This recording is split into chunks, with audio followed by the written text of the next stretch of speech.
Praise the Lord. ഇന്ന് ഞാൻ പറയാൻ പോകുന്ന കാര്യം നമുക്ക് എല്ലാവർക്കും അറിയാവുന്ന ഒരു കാര്യമാണ്. ഈ കഴിഞ്ഞ ആഴ്ചയാണല്ലോ നമ്മളുടെ ICC വിമൻസ് ക്രിക്കറ്റ് വേൾഡ് കപ്പിൻ്റെ സെമി ഫൈനലും ഫൈനലും നടന്നത്. ഇന്ത്യ വിജയകിരീടം ചൂടി. ഇന്ത്യയുടെ അഭിമാന നിമിഷമായിരുന്നു അല്ലേ. ഇന്ത്യ ആദ്യമായിട്ടാണ് വിമൻസ് ക്രിക്കറ്റ് വേൾഡ് കപ്പിൻ്റെ ടൈറ്റിൽ വിന്നറാകുന്നത്. ഞാൻ പറയാൻ ആഗ്രഹിക്കുന്നത് അതിൻ്റെ സെമി ഫൈനലിനെ കുറിച്ചാണ്. സെമി ഫൈനൽ ഇന്ത്യയും ഓസ്ട്രേലിയയും തമ്മിലുള്ള കളിയായിരുന്നല്ലോ. ഓസ്ട്രേലിയക്കെതിരായിട്ടുള്ള കളിയിൽ ഇന്ത്യയിലെ സെമി ഫൈനൽ വിജയിക്കാൻ സഹായകമായ 127 റൺസ് എടുത്ത് ഔട്ടാകാതെ നിന്ന ജെമിമ റോഡ്രിഗസ് എന്ന് പറയുന്ന പ്ലെയറെ കുറിച്ചാണ് ഞാൻ പറയാൻ ആഗ്രഹിക്കുന്നത്.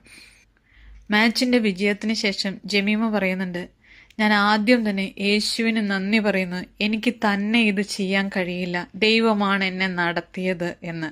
ജെമീമയുടെ കളി കണ്ടവർക്കറിയാം, ബാറ്റിംഗ് സമയത്തെല്ലാം എന്തോ സംസാരിച്ചുകൊണ്ടിരിക്കുന്നതായിട്ട് നമ്മൾ കാണുന്നുണ്ട്.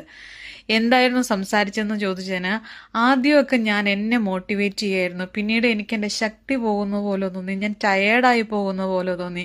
ആ സമയത്ത് ഞാൻ ബൈബിളിലെ ഒരു വചനം പറഞ്ഞാണ് കളിച്ചുകൊണ്ടിരുന്നതെന്ന്. ആ വചനം ഇതാണ്, പുറപ്പാട് പുസ്തകം 14-ാം അധ്യായത്തിൻ്റെ 14-ാമത്തെ വാക്യം. യഹോവ നിങ്ങൾക്ക് വേണ്ടി യുദ്ധം ചെയ്യും, നിങ്ങൾ മിണ്ടാതിരിപ്പിൻ. ഈ വചനം കോട്ട് ചെയ്താണ് കളിച്ചുകൊണ്ടിരുന്നത്. ഞാൻ അവിടെ നിന്ന് നിന്നതേ ഉള്ളൂ, ദൈവമാണ് എനിക്ക് വേണ്ടി ഫൈറ്റ് ചെയ്തത് എന്നാണ് ജെമീമ ആ സ്റ്റേഡിയത്തിൽ നിന്നുകൊണ്ട് ഈ ലോകം കേൾക്കെ സാക്ഷ്യപ്പെടുത്തിയത്. ദൈവത്തിൻ്റെ വചനം നമ്മളെ ശക്തീകരിക്കും, നമ്മളെ സഹായിക്കും. ജെമീമയുടെ ഈ സാക്ഷ്യം ഇവിടെ ഒന്ന് ഷെയർ ചെയ്യണമെന്ന് തോന്നി. ദൈവത്തിരുനാമം മാത്രം മഹത്വപ്പെടുമാറാകട്ടെ. ആമേൻ.